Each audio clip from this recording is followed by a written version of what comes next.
Hello dear student, welcome to scintillating science YouTube channel. Dear student, आज हम पढ़ने वाले हैं क्लास सिक्स साइंस का चैप्टर नंबर 11, जिसका नाम है light, shadow and reflection. Dear student, इस चैप्टर में हम पढ़ने वाले हैं लाइट के बारे में, सोर्सेस ऑफ लाइट के बारे में और different phenomena and properties of light. ठीक है डियर स्टूडेंट, तो करते हैं वीडियो को शुरू। डियर स्टूडेंट, आपके मन में कभी न कभी ये जब छोटे थे आप तो ये थॉट जरूर आया होगा कि जब डे टाइम होता है ना, डे में तो हम सारी चीजों को क्या करते हैं, इजीली देख लेते हैं ना। क्यों? क्योंकि तब डे में क्या होता है, सनलाइट होता है। सनलाइट की वजह से हम सारी चीजें जो हमारे आसपास सभी ऑब्जेक्ट है ना, ट्रीज हो गए, हाउसेज हो गए, कार हो गए, बस हो गए या कुछ भी हो गया, वो सभी हम क्या होते हैं, इजीली देख पाते हैं। बट जब नाइट में है ना, जब नाइट में सब तो डार्क अंधेरा होता है, तब हमें कोई सी चीज दिखाई नहीं देती है ना। तब हमें वो चीज कैसे दिखाई देती है? तब हम लाइट जब ऑन करेंगे ना, बल्ब हमारे घर में स्विच ऑन करेंगे तो हमें क्या होता है, चीजें दिखाई देती है ना। तो मतलब इससे आप क्या समझते हो कि जो कोई सा भी ऑब्जेक्ट है, उस ऑब्जेक्ट को हमें देखने के लिए किसकी जरूरत होती है? लाइट की जरूरत होती है ना डियर स्टूडेंट। किसकी जरूरत होती है? लाइट की। तो हम यही पढ़ेंगे इस चैप्टर के बारे में। ठीक है, सबसे पहले हम देख लेते हैं लाइट होता क्या है ना, लाइट की डेफिनेशन। तो light is a form of energy which produce sensation of site, है ना। मीन्स लाइट क्या है डियर स्टूडेंट? एक टाइप का एनर्जी है जो हमें ऑब्जेक्ट को या किसी भी चीज को देखने में क्या करता है, मदद करता है। ठीक है डियर स्टूडेंट, तो मैं आपको बताता हूँ हम उस चीज को देख कैसे पाते हैं। ठीक है, जैसे देखिए ये यहाँ पर एक पेड़ है, ठीक है, ट्री है। अब ट्री जब डे टाइम में तो क्या होगा, सनलाइट होगा, है ना। सनलाइट जब होता है तो हम इसको आसानी से देख पाते हैं। तो कैसे देख पाते हैं? जो सन से लाइट की रेस इसके ऊपर गिरेगी ना, सनलाइट इसके ऊपर गिरेगा, तो वो सनलाइट रिफ्लेक्ट होकर कहाँ पर पहुंचेगा? हमारी आईज के अंदर, हमारी आंखों के अंदर पहुंचेगा। और हमारी आंखों में वो क्या होगा, उस ऑब्जेक्ट की इमेज बन जाएगी जो हमें दिखाई देता है ना। बट नाइट में, अगर नाइट में घना अंधेरा हो तो हमें ये ट्री क्या दिखाई देगा? नहीं दिखाई देता है ना। तो नाइट में अगर हमें देखना हो तो हम किसके थ्रू देखते हैं?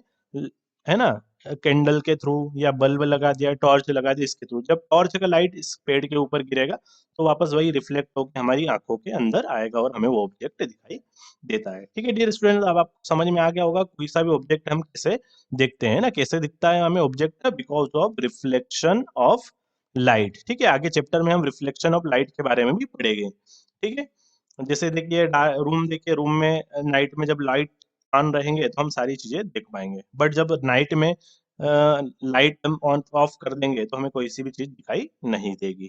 ठीक है डियर स्टूडेंट, आगे है आपका सोर्स ऑफ लाइट। ठीक है, सोर्स ऑफ लाइट क्या होता है? तो देखिए dear student, source of light मतलब क्या है? An object that gives light is called a source of light. Means जो भी ऑब्जेक्ट हमें लाइट देता है वो उसका क्या कहलाता है? सोर्स, है ना। सोर्स किसको बोलते हैं? जिससे हमें वो चीज मिलती है। तो यहाँ पर हमें जिससे भी लाइट मिलेगी वो क्या होगा? Source of light. तो all the source of light can be classified into two categories. हम सोर्स ऑफ लाइट को कितनी कैटेगरी में डिवाइड कर सकते हैं? टू कैटेगरी में। ठीक है, कौन कौन से? एक तो natural source of light and second man made source of light. Okay dear student, तो नेचुरल सोर्स ऑफ लाइट क्या होता है हम ये देखेंगे, what is natural source of light.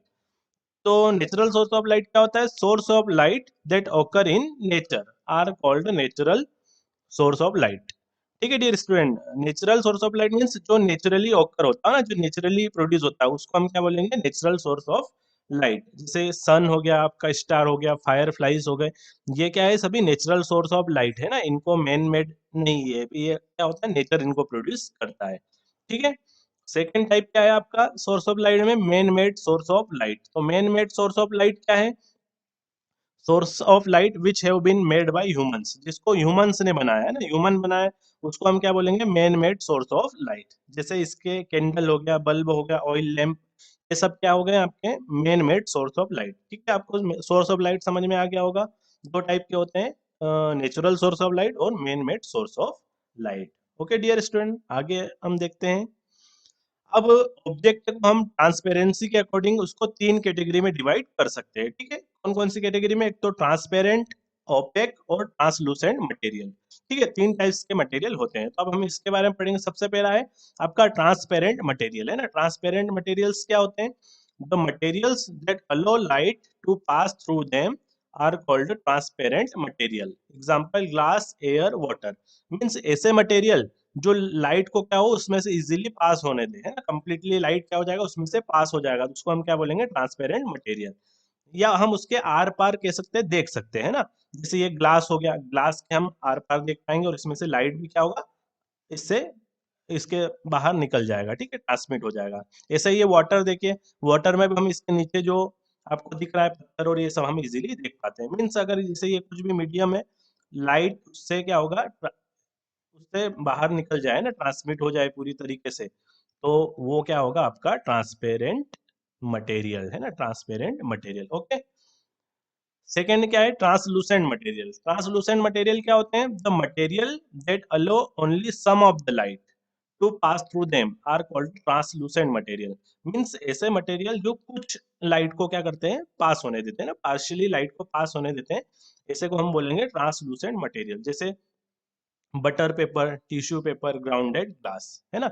ये जैसे इसमें देखिए, ये हमको यहाँ पे लाइट क्या हो रहा है, ट्रांस पार्शियली पास हो रहा है, तो ये हमको फिंगर्स कैसे दिख दे रही है, धुंधली दिखाई दे रही है ना।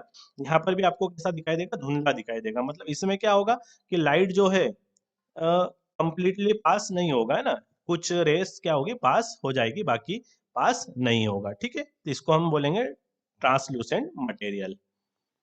नेक्स्ट आपका क्या है, ओपेक मटेरियल्स। तो ओपेक मटेरियल्स क्या होते हैं, the materials that do not allow any light to pass through them are called opaque material. Example wood, metals, wall. मतलब ऐसे मटेरियल जिसमें से लाइट बिल्कुल भी पास नहीं होता है ना, उसको हम क्या बोलेंगे, ओपेक मटेरियल। जैसे देखिए ये स्टोन, स्टोन में से लाइट पास होगा क्या, नहीं, यहीं पर रुक जाएगा। ऐसे ही इस वॉल में से भी लाइट पास नहीं होगा, ठीक है डियर स्टूडेंट। तो इसमें क्या होता है, लाइट जो पूरा इस पे गिरेगा वो पूरा वापस क्या हो जाएगा, इधर रिफ्लेक्ट हो जाता है, ठीक है। अब लुमिनस ऑब्जेक्ट और नॉन लुमिनस ऑब्जेक्ट क्या होते हैं, हम इसके बारे में देखेंगे, ठीक है। तो लुमिनस ऑब्जेक्ट क्या होते हैं, N object that gives out its own light is called luminous object, है ना। ऐसे ऑब्जेक्ट जिसका खुद का लाइट हो, है ना, जिसके पास क्या हो, अपना खुद का लाइट हो, उसको हम क्या बोलेंगे, लुमिनस ऑब्जेक्ट। जैसे एग्जांपल हो गया आपका sun, star, bulb, candle, etc. Next क्या है, नॉन लुमिनस ऑब्जेक्ट। तो नॉन लुमिनस ऑब्जेक्ट क्या होता है, an object that does not emit light of its own is called a non luminous object, है ना। ऐसे ऑब्जेक्ट जो खुद का लाइट इमिट नहीं करते हैं उसको हम क्या बोलेंगे, नॉन लुमिनस ऑब्जेक्ट। जैसे एनिमल, प्लांट, चेयर, है ना, नॉन लुमिनस ऑब्जेक्ट बहुत सारे होते हैं ना, वो सभी क्योंकि लाइट इमिट नहीं करते हैं। लुमिनस ऑब्जेक्ट सिर्फ जो सोर्स ऑफ लाइट होते हैं, इसमें आपके दोनों आ जाएंगे, मैन मेड भी आ जाएंगे और नेचुरल सोर्सेज भी आ जाएंगे, ठीक है। तो जैसे सन हो गया, बल्ब हो गया, कैंडल हो गई, ये सभी क्या करते हैं, लुमिनस ऑब्जेक्ट है, लाइट इमिट करते हैं। और एयर हो गया, प्लांट्स हो गए, एनिमल्स हो गए, ये कोई भी लाइट इमिट नहीं करते हैं ना, तो ये आपके क्या आ जाएंगे, नॉन लुमिनस ऑब्जेक्ट। अब लाइट की एक प्रॉपर्टी होती है, light travel in a straight line. जो लाइट होता है वो हमेशा कैसी लाइन में ट्रेवल करता है, स्ट्रेट लाइन में। जैसे आपने देखा होगा सन का भी कहीं आपके बुक में डायग्राम देखा होगा, तो ऐसा सन जो बना हुआ रहता है, तो उसमें से उसकी लाइट कैसे सभी डायरेक्शन में स्ट्रेट ट्रेवल करेगी, है ना, वो सभी तरफ कैसी फैलती है, स्ट्रेट, ठीक है। ऐसा लाइट कभी नहीं ट्रेवल करेगा, है ना, वो हमेशा कैसा ट्रेवल करता है, स्ट्रेट लाइन में। तो उसको क्या बोला जाता है, the property of light by which it travels in straight line is called rectilinear propagation of light. उसको क्या बोला जाता है, rectilinear propagation of light. Means light जो हमेशा स्ट्रेट लाइन में ट्रेवल करता है उस प्रॉपर्टी को बोला जाता है रेक्टिलिनियर प्रोपेगेशन ऑफ लाइट। इस एक्टिविटी, अगर इसको आपको चेक करना हो तो इसको आप घर पे एक्टिविटी करके देख सकते हो। जैसे आप इसको लिए आपको क्या लेना है, 3 कार्डबोर्ड लिए, तीनों कार्डबोर्ड में एकदम सेंटर में क्या कर दिया हमने, होल कर दिया। और होल करने के बाद एक इधर से एक डायरेक्शन से हम क्या करेंगे, उसमें लाइट डालेंगे और दूसरी डायरेक्शन से जब हम देखेंगे तो हमें लाइट दिखाई देगा। बट अगर हमने इस कार्डबोर्ड को ऊपर कर दिया, मतलब होल जब एक ही डायरेक्शन में नहीं होंगे तो हमें ये लाइट दिखाई नहीं देगा ना। इससे क्या प्रूव होता है कि लाइट हमेशा स्ट्रेट डायरेक्शन में ट्रेवल होता है, ठीक है। ये एक्टिविटी आप घर पे करके देखिएगा। अब आपसे मैं एक क्वेश्चन पूछता हूँ, तो इसका आंसर आपको कमेंट बॉक्स में लिखना है, ठीक है। क्या है, which of the following is a translucent material. इसमें से ट्रांसलूसेंट मटेरियल क्या है, एयर है, टिश्यू पेपर है, ब्रिक है, या स्टोन है। ओके, तो इसका आंसर आपको कमेंट बॉक्स में ड्रॉप करना है, ठीक है। आगे है अब शेडो। शेडो क्या होता है, shadow is a dark space shed from behind an opaque object when it blocks light from any source of light, है ना। आपने आपकी शेडो देखी होगी, जब भी आप बाहर धूप में ग्राउंड में कहीं पर भी खड़े रहते हैं, आपने देखा होगा आपकी शेडो को। तो शेडो क्या होता है, एक डार्क पेज होता है जो ओपेक ऑब्जेक्ट के पीछे की तरफ बनता है। जब कब बनता है, जब हम सोर्स ऑफ लाइट को क्या कर देते हैं, ब्लॉक कर देते हैं। जो लाइट हमारे ऊपर गिर रहा है, हम क्या है, ओपेक ऑब्जेक्ट, लाइट हमारे हमसे पास तो होके जाएगा नहीं, हमने लाइट के रास्ते को क्या कर दिया, ब्लॉक कर दिया। जब हम लाइट के रास्ते को ब्लॉक करेंगे तो उससे क्या हो जाएगा, आपका हमारे पीछे शेडो बन जाएगी, है ना। जो आपने सोलर इक्लिप्स, लूनर इक्लिप्स सभी सुना होगा इनके बारे में, वो सभी क्या होते हैं, शेडो ही बनती है ना, उसके उसमें भी उसकी शेडो गिरती है, ठीक है। तो अब इसके लिए कुछ कंडीशन है कि जब शेडो आपकी कब बनेगी। ऐसा नहीं है कि आप ओपेक ऑब्जेक्ट की सभी की शेडो बन जाएगी, उसके लिए कुछ कंडीशंस होती हैं। वो कंडीशन अगर वहां पर अप्रूवल होगी तभी क्या होगी, आपकी शेडो बनेगी। पहला क्या है, सोर्स ऑफ लाइट। सबसे पहले इंपॉर्टेंट है कि आप सोर्स ऑफ लाइट होना चाहिए शेडो को बनने के लिए, ठीक है। सन हो गया, बल्ब हो गया, कुछ भी हो गया, ठीक है, सोर्स ऑफ लाइट होना चाहिए। Second, an object to stop the path of light. एक ऑब्जेक्ट होना चाहिए, ओपेक ऑब्जेक्ट, जो उसको क्या करे, सन हो गया, ये यहाँ पे ओपेक ऑब्जेक्ट हो गया, जो उसके पाथ को क्या करे, रोक सके, ब्लॉक कर सके, ठीक है। और an opaque screen behind the object, और यहाँ पर एक स्क्रीन होना चाहिए जहां पर वो क्या होगी, उसकी शेडो बनेगी, है ना। ये तीन कंडीशन एसेंशियल है जिसके थ्रू क्या होती है, शेडो बनती है। एक तो क्या है, सोर्स ऑफ लाइट होना चाहिए, ऑब्जेक्ट जो है वो ओपेक होना चाहिए जो उसके पाथ को रोकेगा, और स्क्रीन होना चाहिए पीछे की साइड, ठीक है। अब कैरेक्टरिस्टिक ऑफ शेडो, है ना, शेडो के हम कैरेक्टरिस्टिक देखेंगे। शेडो बनते हुए तो हमने देख ली, क्या क्या है कैरेक्टरिस्टिक इसकी। पहला, it is always dark regardless of the colour of the object और the colour of the light used to make the shadow. मतलब ये हमेशा कैसी होगी, डार्क ब्लैक होगी, है ना शेडो, चाहे कलर कोई सा भी हो, ऑब्जेक्ट का भी हो या सोर्स का भी हो। जैसे यहाँ पे देखिए, इसने कपड़े ऐसे पहने हुए हैं, बट ये इसके ऊपर डिपेंड नहीं करेगा, लाइट हमेशा, सॉरी, शेडो हमेशा कैसी बनेगी, ब्लैक बनेगी, है ना, डार्क ब्लैक बनती है। It only show the dark outline of an object and not the details of the object. इससे जो शेडो बनती है तो वो क्या बनेगी, एक तरीके से उसकी डार्क आउटलाइन बनेगी, है ना। जैसे ये देखिए, यहाँ पे इसकी आउटलाइन बन रही है ना, यहाँ पे दूसरी उसकी प्रॉपर्टी हमें दिखाई नहीं देगी, ठीक है। थर्ड है, it is from in the direction opposite to the source of light. जो सोर्स ऑफ लाइट है उसकी अपोजिट डायरेक्शन में बनती है। जैसे देखिए, ये सन यहाँ पर है, ये ओपेक ऑब्जेक्ट है इसके सामने, इसकी शेडो कहाँ बनेगी, इसके इस, है ना, अपोजिट डायरेक्शन, इस डायरेक्शन में नहीं बनेगी, ठीक है। तो हमेशा शेडो कहाँ बनती है, अपोजिट डायरेक्शन में बनती है। फोर्थ है, the size of shadow varies depending on the distance between the object and the screen and the distance between the object and the source of light. तो शेडो की size किसके ऊपर depend करती है, एक तो ये आपका सोर्स ऑफ लाइट और ऑब्जेक्ट के बीच की डिस्टेंस पे, और ऑब्जेक्ट और ये जो स्क्रीन है ना, यहाँ पे स्क्रीन क्या हो गई आपकी, ये जमीन हो गई ना, इसकी डिस्टेंस के बीच में डिपेंड करता है, ठीक है। फिफ्थ है, the shape and size of the shadow also varies with the position of the source of light. और पोजिशन के अकॉर्डिंग भी क्या करेगी, इसकी साइज वेराइज करेगी। जैसे आपने मॉर्निंग में देखा होगा, सनलाइट आपकी शेडो क्या बनेगी, बड़ी बनती है, और नून टाइम में, दोपहर के 12 बजे आपकी शेडो क्या होती है, बहुत छोटी बनती है। जैसे देखिए, जब सनलाइट एकदम सर के ऊपर होगा तो आपकी शेडो बहुत छोटी बनेगी, और सनलाइट जब क्या होगा, मॉर्निंग में, इवनिंग में होगा, तब आपकी शेडो बड़ी बनेगी, ठीक है। तो ये आपको शेडो के बारे में समझ में आ गया होगा। आगे देखते हैं हम पिन होल कैमरा। तो पिन होल कैमरा क्या होता है, ये आपका रेक्टिलिनियर प्रोपेगेशन लाइट पे ही बेस्ड है ना। इससे आप क्या करते हैं, डिफरेंट ऑब्जेक्ट की इमेज देख सकते हैं, ना।